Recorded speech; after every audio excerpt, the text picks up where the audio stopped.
Thank you very much, Liz, and the PISA executive for giving me this opportunity to speak to you. I want to say to begin with that my remarks today are not designed to provide a systematic critique of philosophy of education as an area of scholarship, but instead it is intended as a narrative of my own engagement with it. I am sure all of us have a story to tell about how we became interested in philosophy of education and the role it has played in our scholarly work and activism. Today, I want to share with you my story of the appeal that philosophy of education initially had for me and how I lost interest in it, even if I have always recognized that my academic work over the years has been deeply, deeply shaped by the philosophical training I acquired all those years ago. Now, to appreciate how I first became interested in philosophy of education, I need to tell you the story of my experiences as an immigrant from India to Australia at the age of 16 as a teenager. I came to Australia with very little English, but with a determination to succeed and to pursue an academic life, just as my father had done. He was a major historian of Muslim India, who was recruited by the Australian National University in Canberra to teach a program in what was then called Oriental Studies. My father had high expectations of his 4 children, though without any real understanding of the enormous challenges of settlement they were likely to face in an Australia that still, in 1967, had a white Australia policy. Indeed, in 1968, I was the only non-white student in my school of around 900. The school had almost no provision to support immigrant students, including the core requirement of learning English. Indeed, it should be noted that TESOL as a field of study did not exist until the early 1970s. The idea of sink or swim guided the school's instructional approach. As a highly ambitious student with inflated family expectations, I had to learn English on my own, and very quickly indeed, if I were to succeed. In my attempt to do so, I could not avoid reflecting on the questions of how English was linguistically constituted. I was convinced that a better understanding of its grammatical structure would assist me to learn its various mysteries. Such an understanding, I had assumed, was essential to my academic success. I recall thinking that I needed to master the precise, and I emphasize the word precise, meaning of concepts used in my courses. As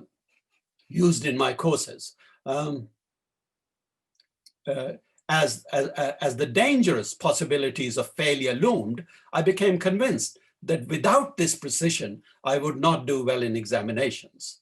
In retrospect, it is perhaps this conviction that explains the appeal that philosophy of language in general and conceptual analysis in particular had for me during my bachelor's degree at ANU.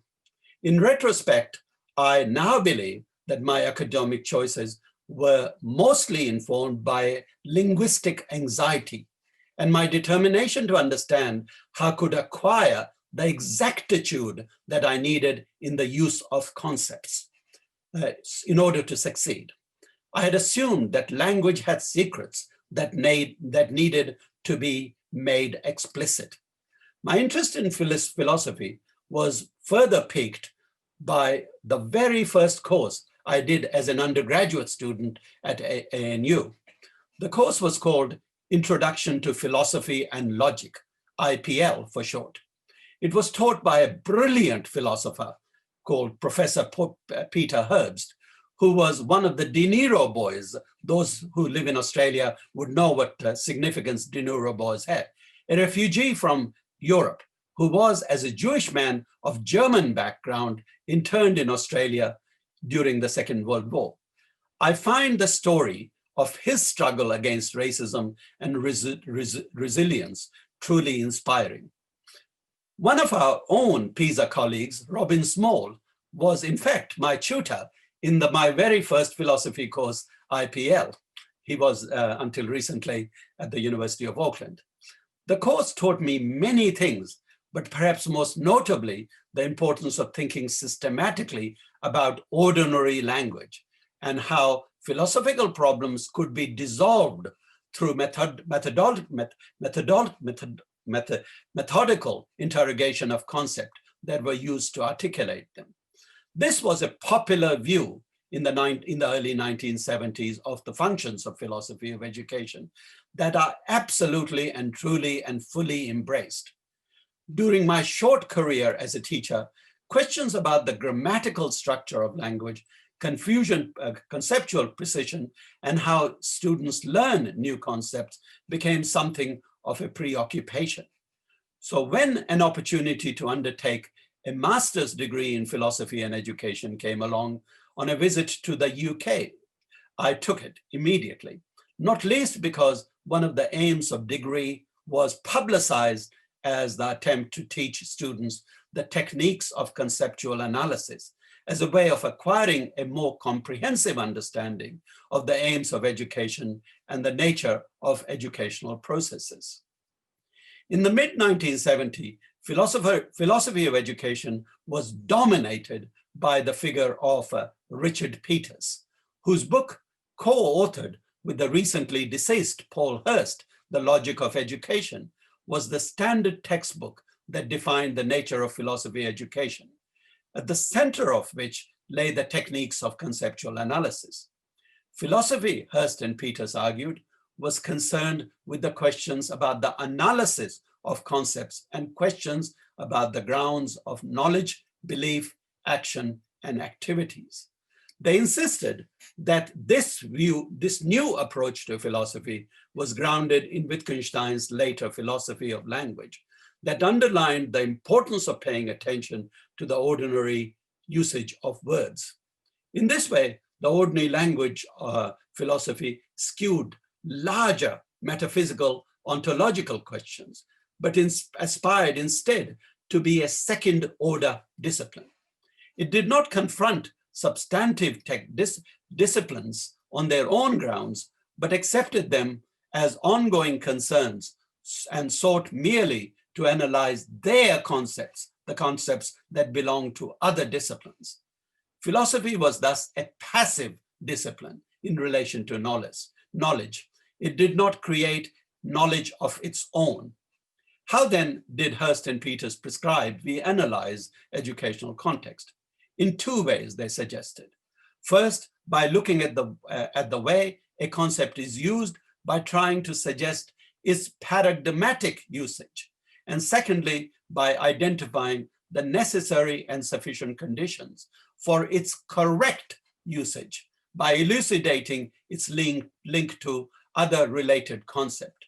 In this sense, philosophy of education was expected to perform under laborious task of clearing up conceptual confusions so that the more substantive issues could be addressed with greater clarity, precision, accuracy, and confidence. The key principles underlying a coherent activity, Hurst and Peters insisted, were already embedded in the common sense that resided in the ordinary language. Practical problems could be solved, they argued, by elucidating the nature of these principles in the use of language.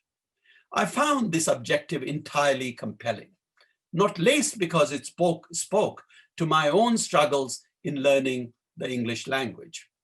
I can now understand why I was attracted to philosophy of education, so conceived by Hurst and Peters. Yet, towards the end of 1970s, I also became suspicious of its charm, skeptical of its various claims. Paradoxically, the very assumptions that had attracted me to it now became the cause of my disillusionment with analytical philosophy of education.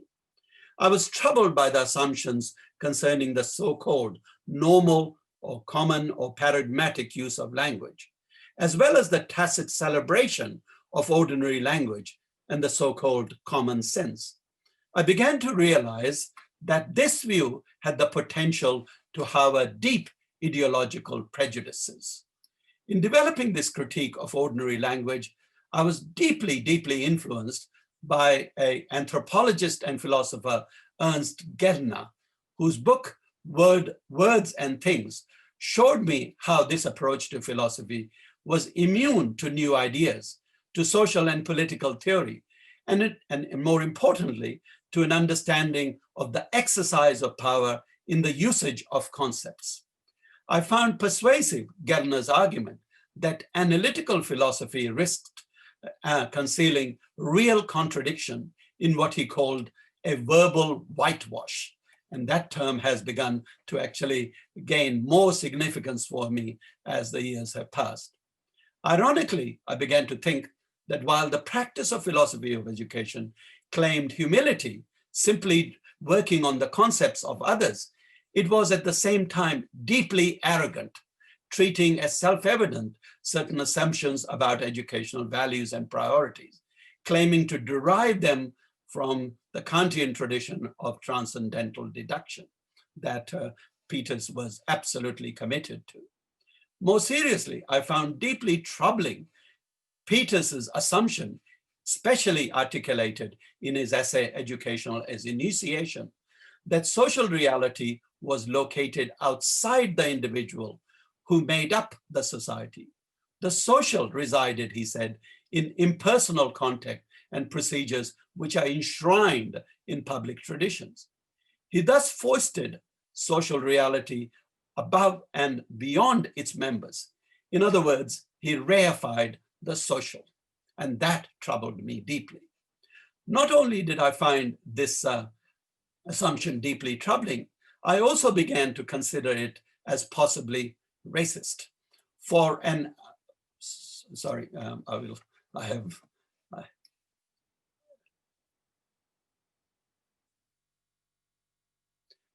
excuse me, I missed my,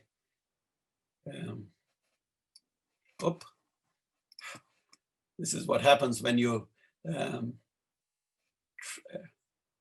track your text.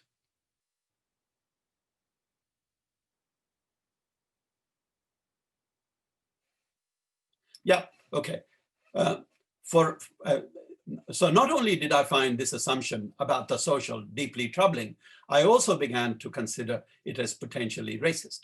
For an immigrant student who was happy enough to embrace the veracity of assimilation as a condition of academic success, I no longer viewed as acceptable analytical philosophy's implicit political conservatism, which was clearly located in the very theory of meaning that undermined the view of analytical philosophy, which Peters and his followers assumed was based on Wittgenstein's later work.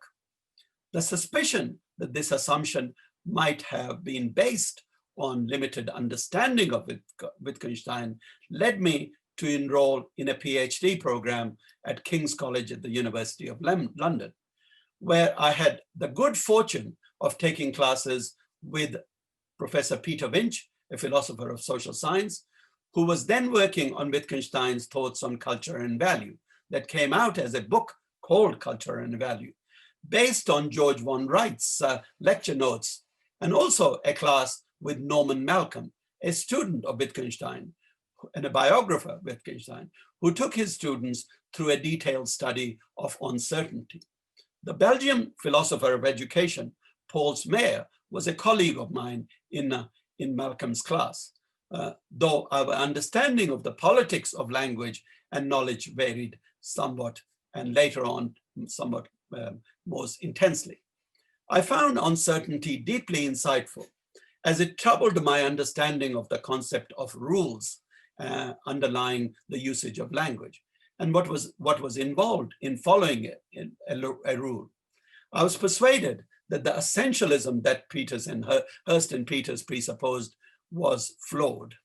I began to realize how concepts were forged creatively under social conditions, in language games that were grounded in forms of life. I was disappointed, however, that remarks in uncertainty did not show how the formation of language games also involved political negotiations and expressed the complex workings of power. Similarly, while culture and value included Wittgenstein's thoughts on religion, music, architecture, the nature of philosophy, the spirit of our time, and on being Jewish, it did not satisfy my need to better understand the nature of my own emerging political consciousness. Moreover, while my PhD thesis explored the complexities of the fact-value distinction, the disciplinary demands of philosophy discouraged me from any examination of these complexities in political terms. After completing my PhD, I began to drift away from philosophy of education, largely because in philosophical circles, there was a reluctance to recognize that the questions of education were inherently political.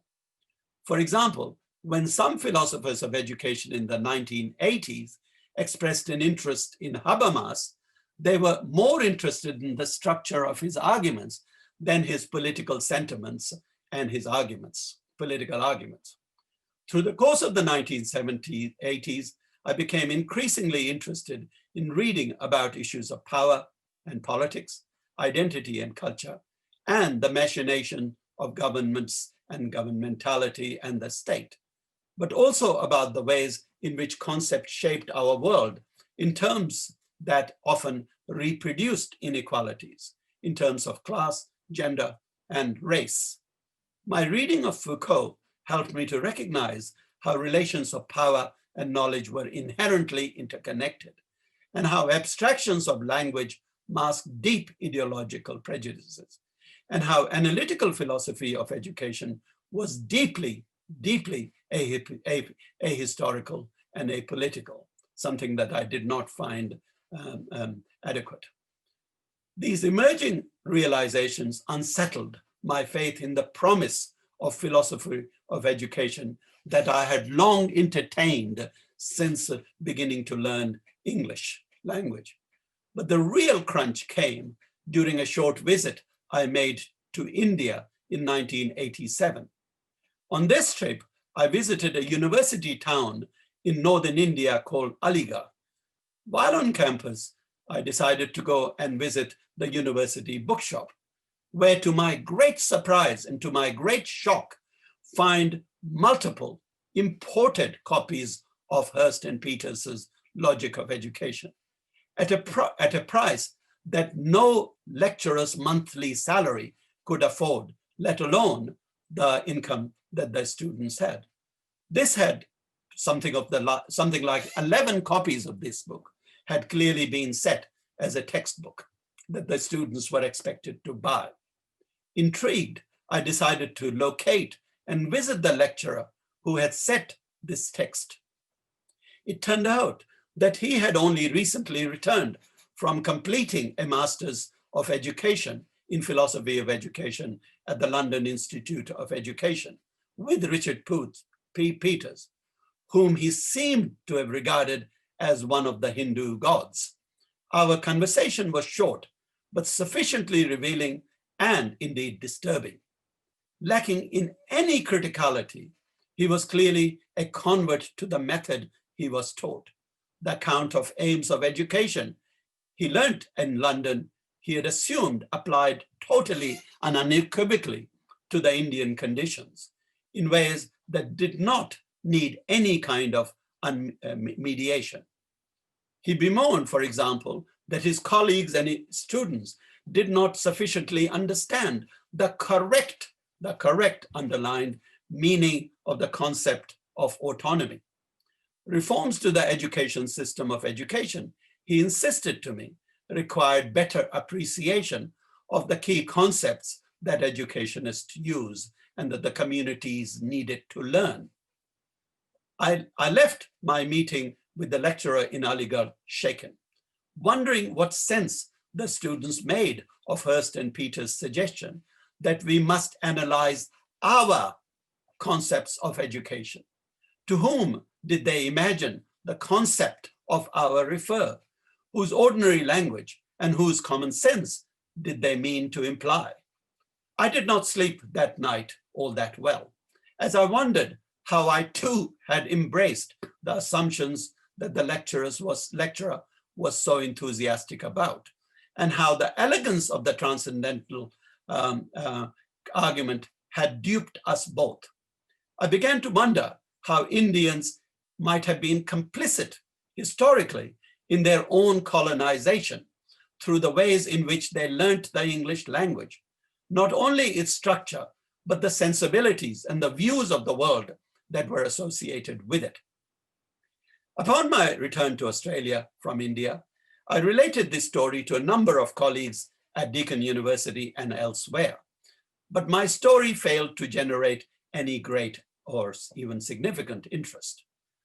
While many of my friends in philosophy of education had begun to be critical of ordinary language philosophy, often in line with the work of Willard Quine, especially his essay, Two Dogmas of Empiricism, that involved denying the analytic synthetic distinctions, they were reluctant still to analyze concept in terms of their historical and political trajectories. Why this was the case, I'm still not clear. In contrast, I was now convinced that to fail to understand educational ideas in terms of their historically and politically specific formation was to continue to subscribe to a set of philosophical abstraction, independent of the material conditions in which they acquired their meaning and significance. A rereading of Edward Said's Orientalism further bolstered my thinking, especially in light of the questions that had troubled me after my encounter with the Philosophy of Education lecturer at the Aligarh University. While Said used the term Orientalism to refer to a general patronizing Western attitude towards the Middle East, Asia, and North Africa, African societies, essentializing them as static as underdeveloped or undeveloped, I applied his argument to rethink the claims of analytical philosophy, wondering the extent to which philosophy of education itself displayed Orientalist markers.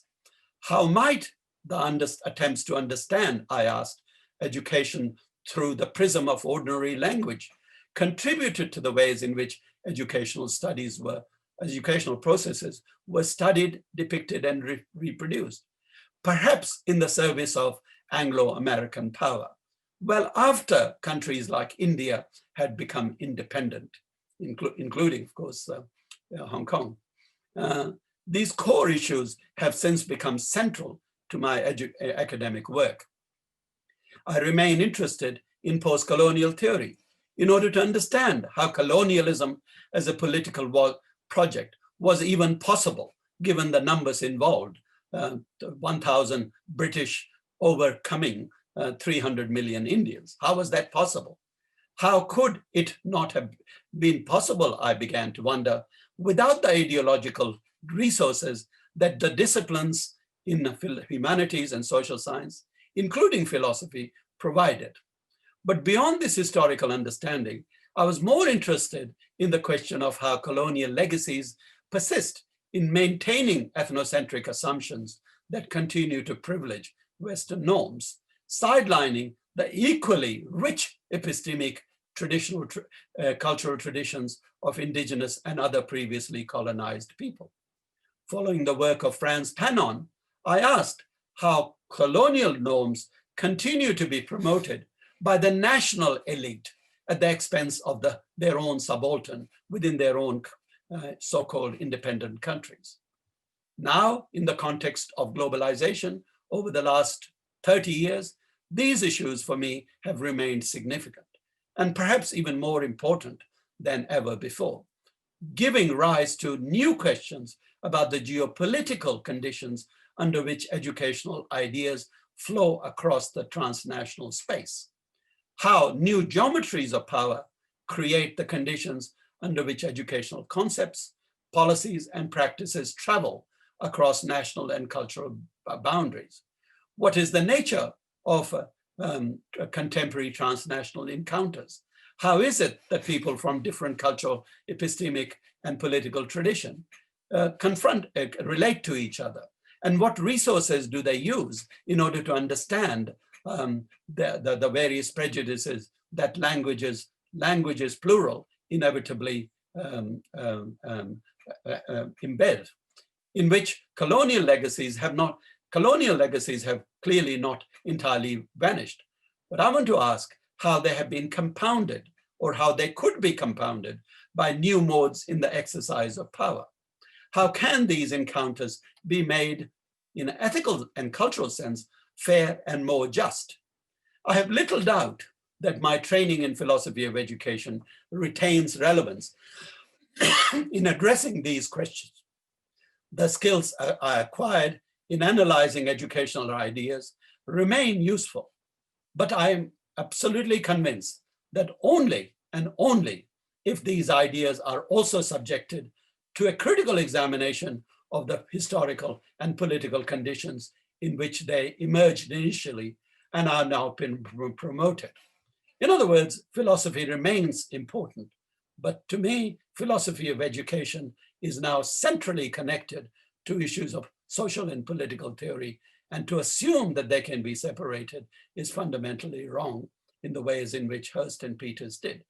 Of course, in more recent years, people do not do that, but nonetheless, I think philosophy still continues to be linked to certain abstractions, which I think need to be materially significant and materially relevant and materially understandable. Thank you very much, Liz.